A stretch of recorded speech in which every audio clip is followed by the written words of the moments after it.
हरियापुर गांव के एक कोने में रघुवीर लोहार का एक छोटा सा घर था। उस दिन सुबह सवेरे रघुवीर लोहार अपने औजार लेकर काम पर निकल रहा था। कब तक ऐसा चलेगा रघु? हर रोज सुबह कुछ आस लेकर जाते हो और शाम को निराश होकर लौटते हो। क्या तुम्हें नहीं दिखता कि पूरे गांव में सबसे बुरी हालत हमारी है? क्या करूं राधा, तू ही बता। मेरी किस्मत ही फूटी हुई है तो मैं क्या कर सकता हूं। जब भी हालात सुधरने लगते हैं कुछ न कुछ ऐसा हो जाता है कि फिर से सब कुछ बिगड़ जाता है। अब देख, पहली बार जैसे तैसे कुछ जमा किया, तू बीमार पड़ गई, सब खर्च हो गया।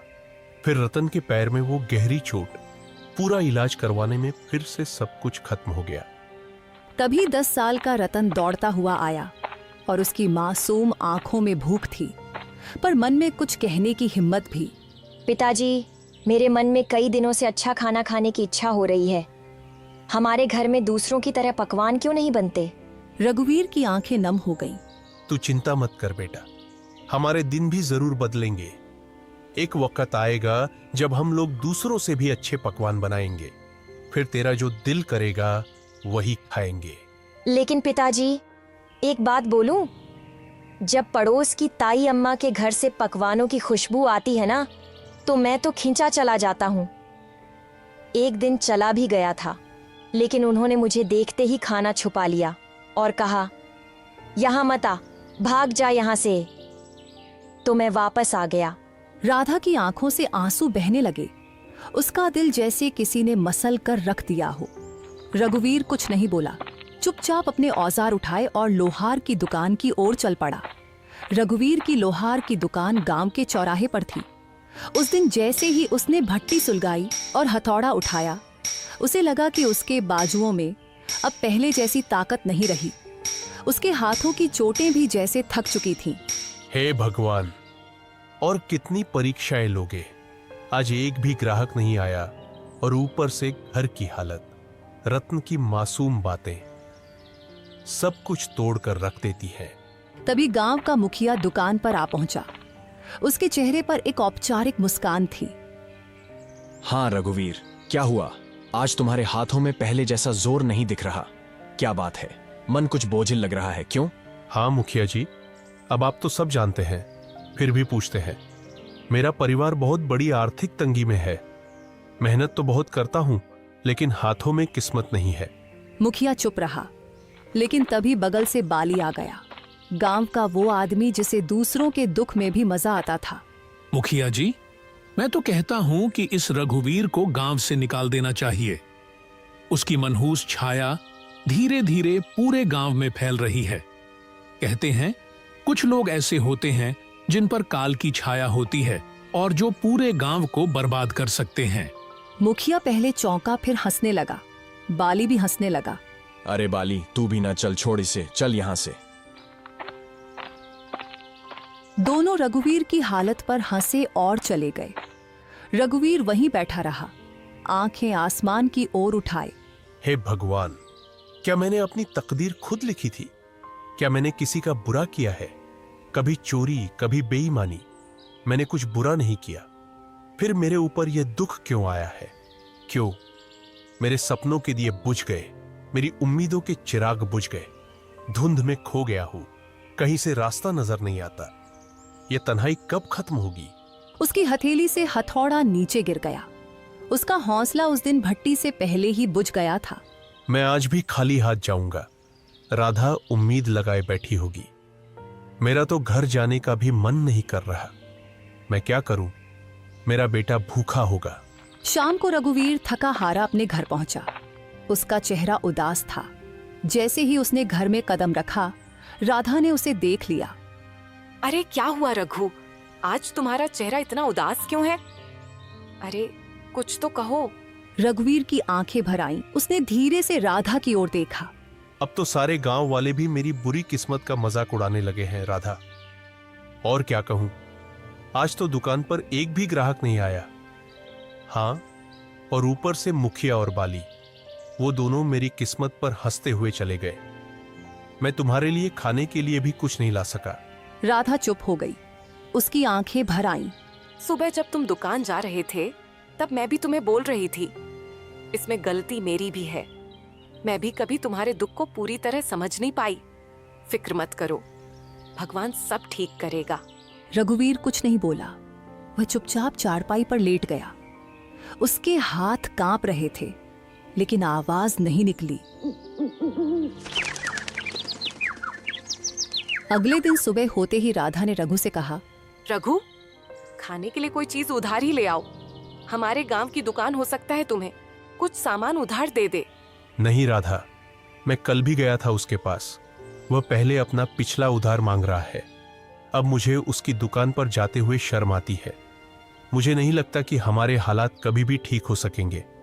ऐसा ही चलता रहा तो हमें यह गांव छोड़कर जाना पड़ेगा। गांव में 2-3 लोगों से पहले ही मैं उधार ले चुका हूं। अब मेरे अंदर इतनी हिम्मत नहीं कि किसी और से उधार मांग लूं। सबको पता है कि मैं उधार लेकर वापस नहीं करता। वापस करूं भी तो कहां से? हमारे पास इतने पैसे होते ही नहीं, जो आते हैं वो लग जाते हैं। हाँ रघु, यह तो है। भगवान पता नहीं किस बात की सजा दे रहा है हमें, लेकिन हमें उम्मीद रखनी चाहिए। हमारे भी दिन एक दिन जरूर बदल जाएंगे। यह बात तो मुझे तुमसे सुनते 10 साल हो गए हैं। आज तक ऐसा दिन नहीं आया। वह चुपचाप घर से निकल पड़ा और सीधा जंगल की ओर चल दिया। उसका दिल बहुत भारी था, आंखों में उदासी थी और कदम जैसे बेजान थे। दिमाग में बार बार एक ही ख्याल आ रहा था, क्या जिंदगी का यही अंत है? क्या मैं अपनी तकलीफों से हमेशा के लिए मुक्त हो जाऊं? रघुवीर आत्महत्या के विचारों में डूबा हुआ गांव की सीमा तक पहुंच चुका था। तभी सामने से मुखिया आता हुआ दिखाई दिया। अरे रघुवीर, आज दुकान नहीं खोली क्या? तुम तो सीधे जंगल की ओर निकल पड़े हो। क्या बात है? अब लोहार से लकड़हारा बनने का इरादा है क्या? रघु चुप रहा। वह पहले से ही उदास था। उसके पास मुखिया को जवाब देने के लिए कोई भी शब्द नहीं थे। चलो अच्छा है, लकड़हारे भी बुरे नहीं होते। कम से कम जंगल में कोई तुम्हारी किस्मत का मजाक तो नहीं उड़ाएगा ना। मुखिया हंसता रहा और चला गया। रघुवीर बिना कुछ बोले जंगल की गहराई की ओर बढ़ गया। रघुवीर अब थक चुका था। उसके पैर जवाब दे चुके थे। वह एक घने वृक्ष की छाया में बैठ गया और आसमान की ओर देखने लगा। मैं मर्द हूं ना, इसीलिए किसी के सामने रो नहीं सकता। अगर राधा और रतन मुझे रोते हुए देख लेते तो उनका मनोबल टूट जाता। इसीलिए मुझे जंगल आना पड़ा। भगवान, तू मेरी कितनी परीक्षा लेगा? रघु उदास होकर आसमान की तरफ देखते हुए बातें कर रहा था कि अचानक उसके कानों में किसी के चीखने की आवाज आई। कोई है तो मेरी मदद करो। वह उठा और इधर उधर देखने लगा। अचानक उसकी नजर एक साधु पर पड़ी जो जमीन पर गिरे हुए थे। रघुवीर तुरंत उनके पास गया। साधु महाराज, आपको क्या हुआ? आप ऐसे क्यों पड़े हैं? बेटा, मैं राज की ओर जा रहा था कि रास्ते में मेरे पैर में जोर की मोच आ गई। मैं गिर पड़ा और तभी से इस सुनसान जंगल में पड़ा हूं। ये जंगल इतना वीरान है कि यहाँ कोई आता ही नहीं। कई दिन हो गए, कोई इंसान नहीं दिखा। मुझे बहुत प्यास लगी है। मेरा गला सूख रहा है। अगर जल्दी पानी नहीं मिला तो शायद मैं बच न सकूं। रघुवीर घबरा गया और तुरंत इधर उधर देखने लगा, शायद कहीं से पानी या कोई मदद मिल जाए। परंतु यहां तो दूर दूर तक कोई तालाब दिखाई नहीं दे रहा है महाराज। बताइए साधु महाराज, अगर आपको पता हो कि पानी कहां मिल सकता है तो मैं अभी ले आता हूं। यहाँ से लगभग 2 मील दूर एक तालाब है। तुम मेरे लिए वहां से पानी ले आओ बेटा। इतना कहकर साधु ने अपना कमंडल रघुवीर के हवाले कर दिया। थका हुआ रघुवीर बिना देर किए उस दिशा में चल पड़ा जहां उसे अपनी आखिरी उम्मीद नजर आ रही थी। जंगल की खामोशी के बीच वह अपनी थकी हुई टांगों के बावजूद तालाब तक पहुंच गया। जब उसने कमंडल पानी में डाला, अचानक तालाब से धुआं उठने लगा। धुआं धीरे धीरे एक भयानक औरत की शक्ल लेने लगा। यह दृश्य देखकर रघुवीर के दिल में डर और हैरानी की लहर दौड़ गई। तेरी हिम्मत कैसे हुई उस तालाब का पानी लेने की? क्या तुझे नहीं पता कि उस तालाब से कोई जल नहीं ले सकता? देखो, मुझे सच में नहीं पता था कि यह तालाब तुम्हारा है। मुझे माफ करो, मैंने ऐसा कोई अपमान नहीं किया। मैं एक डायन हूँ अगर तुझे ये जल चाहिए तो मेरी एक पहेली का उत्तर देना होगा। अगर उत्तर गलत दिया तो इसी तालाब में डुबोकर मैं तुझे मार दूंगी। लेकिन हाँ, एक और रास्ता है जिससे तू बच सकता है। तू बिना जल लिए यहाँ से चला जा। न पहेली न मौत। रघुवीर गहरी सोच में डूब गया। एक ओर साधु की प्यास और दूसरी ओर मृत्यु का भय। मैं यहां से जल लिए बिना बिल्कुल नहीं जाऊंगा। मैंने किसी से जल लाने का वचन दिया है और मैं अपना वचन नहीं तोड़ूंगा। तो मेरी ये पहेली सुन।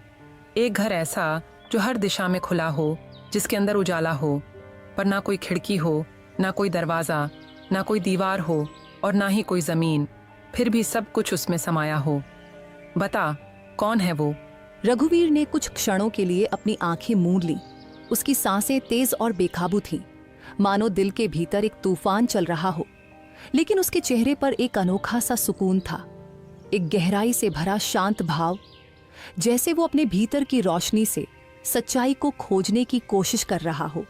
अंदर से बेचैनी के बावजूद उसके माथे पर एक दृढ़ संकल्प की रेखा साफ नजर आ रही थी, जो ये बता रही थी कि वह हार मानने वाला नहीं है।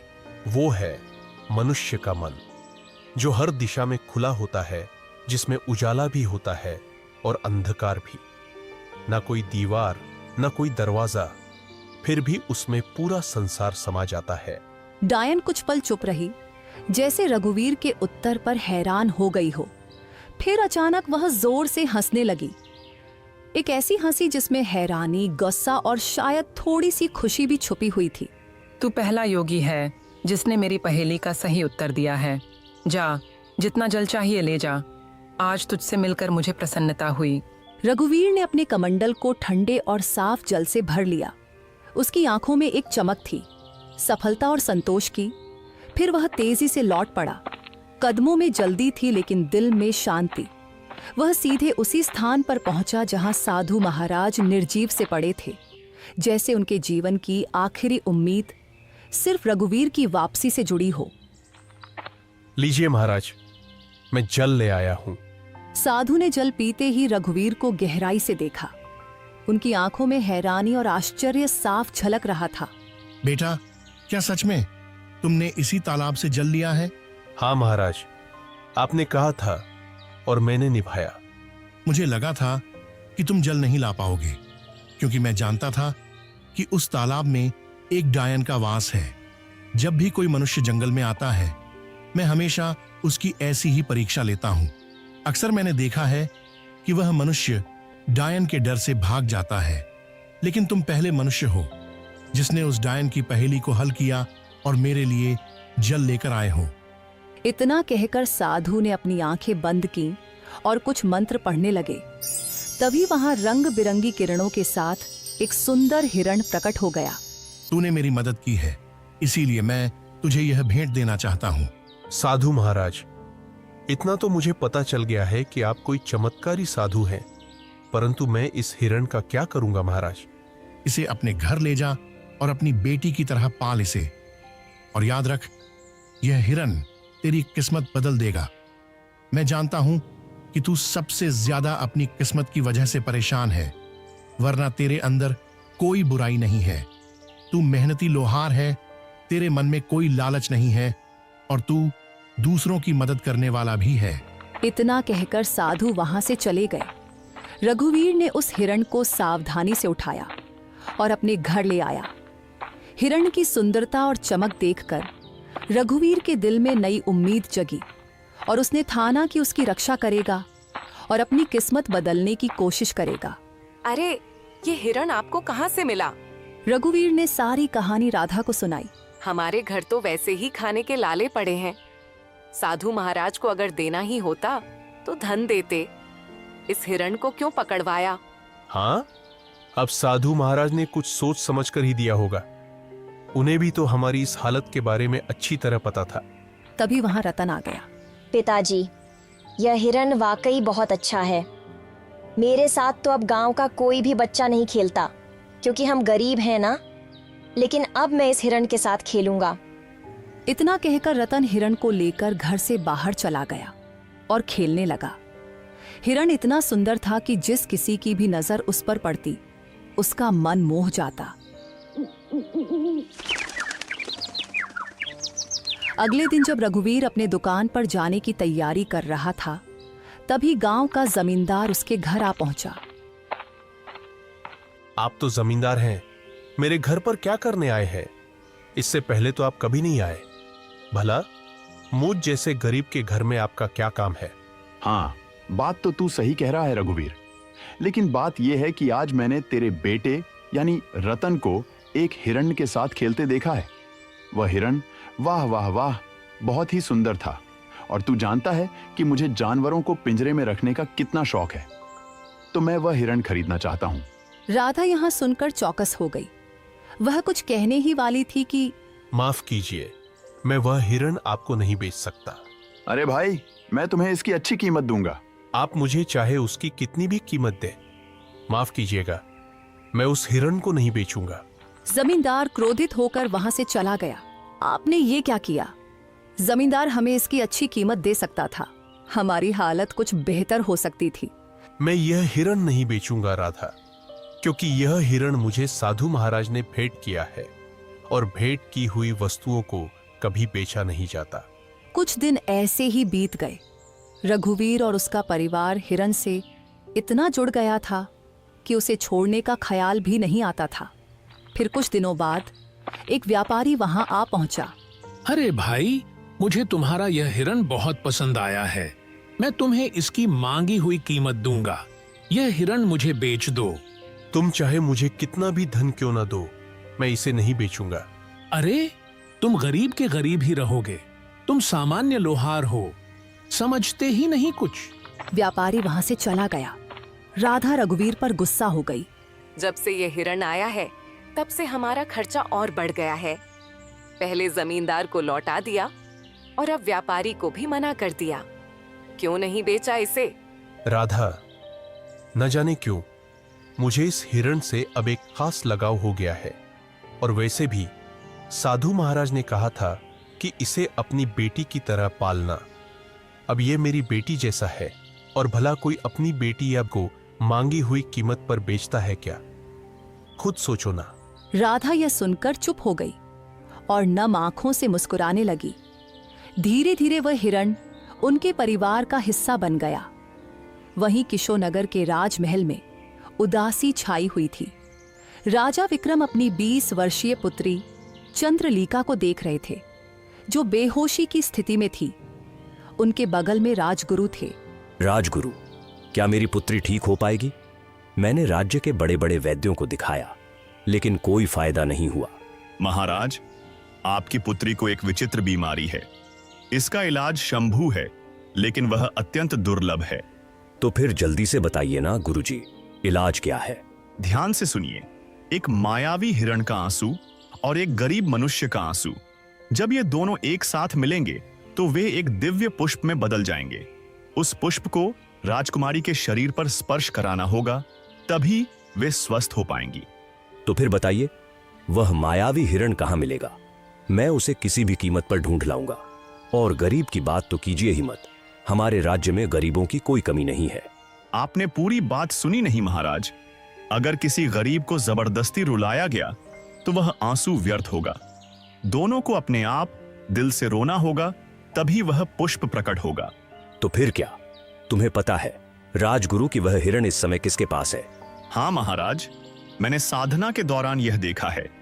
वह मायावी हिरण हरियापुर गांव के एक लोहार के पास है। राजा विक्रम अपने मंत्री जगन्नाथ और 2 सिपाहियों के साथ हरियापुर की ओर रवाना हुए। कुछ ही देर में वे हरियापुर पहुंचे।